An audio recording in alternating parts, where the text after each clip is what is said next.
మీ business ఏదైనా మీ ఊర్లో promotion చేయాలంటే అది సుమన్ టీవీతోనే సాధ్యం. ఇప్పుడే సంప్రదించండి.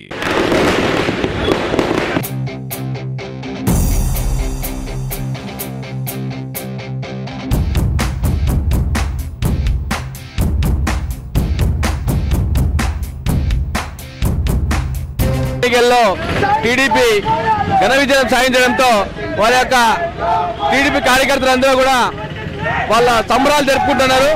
వాళ్ళని ఈ యొక్క సంబరాలు ఈ టీడీపీ సంబంధించి ఈ వాళ్ళకు ఒక ఒపీనియన్ వాళ్ళ విషయాలు అనేది తెలుసుకుందాం రండి. దానికి నిదర్శనమే ఈ యొక్క ఫలితాల యొక్క విశ్లేషణ.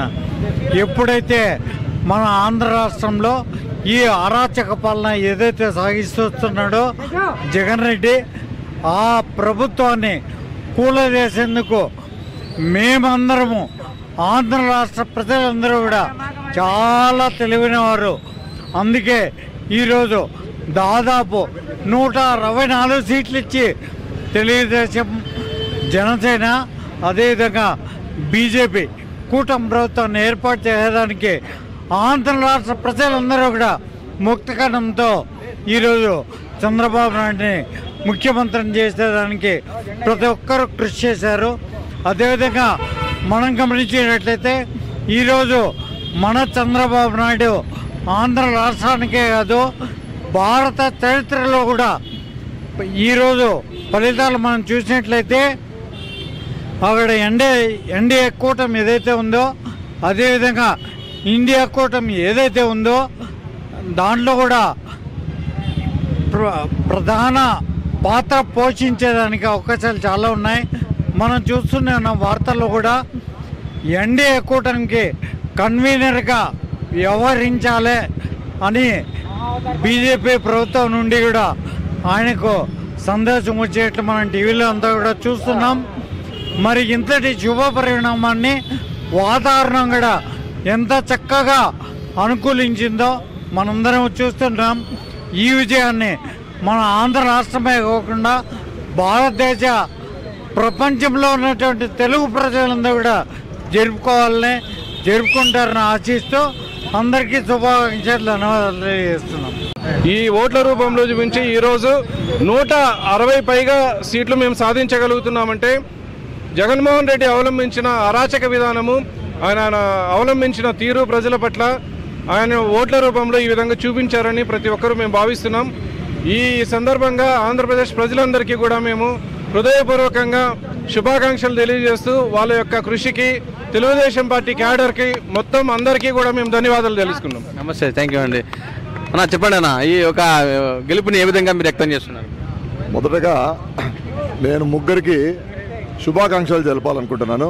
మొదటి చంద్రబాబు నాయుడు గారికి ఆహర్నిశలు కష్టపడి రెయ్యి అనక పొగలనక 46 డిగ్రీల టెంపరేచర్లో ఆయన వయసును మర్చిపోయి కేవలం రాష్ట్రాన్ని గాడిలో పెట్టడం కోసమే ఆయన కష్టపడ్డాడు.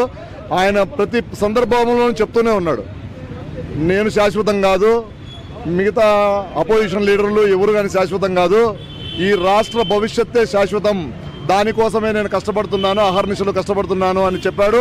అదేవిధంగా రెండవ వ్యక్తి, గొప్ప వ్యక్తి మన పవన్ కళ్యాణ్ గారు మొదటి నుంచి చెప్తాడు, ఈ రాష్ట్రం కోసం నేను ఏ త్యాగానికైనా సిద్ధము, ఎన్ని సీట్లు తీసుకోవడానికైనా సిద్ధము, ఎన్ని సీట్లు వదులుకోవడానికైనా సిద్ధం అన్నాడు.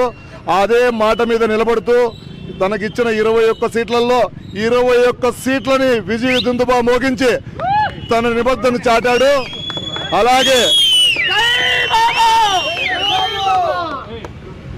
అలాగే మూడవది మదనపల్లి తెలుగుదేశం జెండా.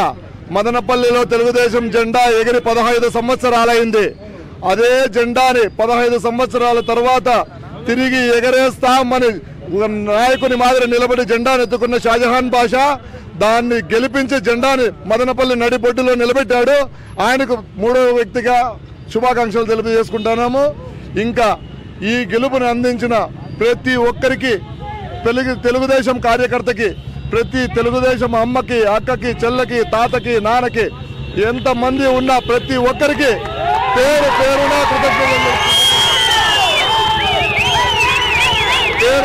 కృతజ్ఞతలు తెలుపుకుంటున్నాము. ఈ గెలుపుతో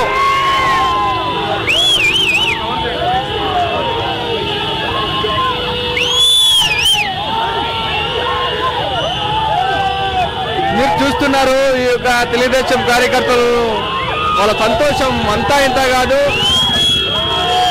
ఈ యొక్క గెలుపుని వాళ్ళు ఎంతో గొప్పగా ఎంజాయ్ చేస్తున్నారు.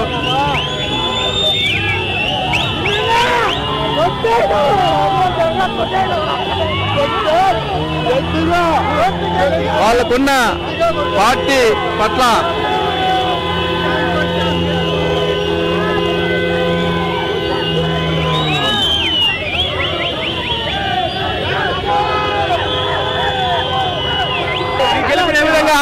సంతోషం వ్యక్తం చేశాను. ఇది గెలుపు ప్రజలు నిర్ణయించింది. ఇది 2024లో చంద్రబాబు నాయుడు రావాలని చెప్పి ఆంధ్రప్రదేశ్ రాష్ట్ర ప్రజలు 7 కోట్ల మంది ఆశీర్వాదంతో రేపు 9వ తేదీ చంద్రబాబు నాయుడు గారు సీఎంగా ప్రమాణ స్వీకారం చేస్తున్నారు. మన షాజహాన్ బాషా గారు మంత్రి పదవి వస్తుంది. మదనపల్లికి మంచి రోజులు వస్తాయి. ఈ దినాలు నిన్న రోజులు పోయినాయి, ఇంకా మంచి రోజులు వస్తున్నాయి. షాజహాన్ బాషా ఇంతకు ముందు కానీ షాజహాన్ బాషా అన్న హయాంలోనే అభివృద్ధి అనేది మదనపల్లికి తెలిసింది. ఇప్పుడు మళ్ళా ఇంకోసారి 2024లో మదనపల్లి ప్రజలు 2,50,000 ఖచ్చితంగా మా అన్న వచ్చినాడు, మా అన్న చేశాడు, నీట్ గా చేశాడు. ప్రతి ఒక్క బీదోళ్ళకి అంతా తిరిగి రంజాన్ నెలలో కుప్పతులు ఉండి మా అన్న అంతా ఓపిక తిరిగి రాత్రి నిద్ర లేక పొగులు గాని కష్టం ఉండి అంతా ఎండలో మన అన్న తిరిగినాడు. ప్రతి ఒక్క బీదోళ్ళకి బాగా అందరికి ఏమేం కావాలో అంతా చేశాడు, ఖచ్చితంగా చేశాడు. కుల మతాలు ఏముండవు దీంట్లో, పార్టీ వాళ్ళు ఏముండరు, ఒకే ఒక పార్టీ టీడీపీ పార్టీ. వైనాట్ 175 అన్నారు వైసీపీ వాళ్ళు. ఖచ్చితంగా 175 టీడీపీ విన్ చేశాము. మా ఫ్యామిలీకి, మా అన్న చేసిన అభివృద్ధికి, కార్యకర్తలు చేసిన అభివృద్ధికి అంతా మేము కృతజ్ఞతలు చెప్పుకుంటున్నాము. ప్రతి ఒక్కరికి కాన్స్టిట్యూషన్ అంతా కృతజ్ఞతలు చెప్తున్నాను.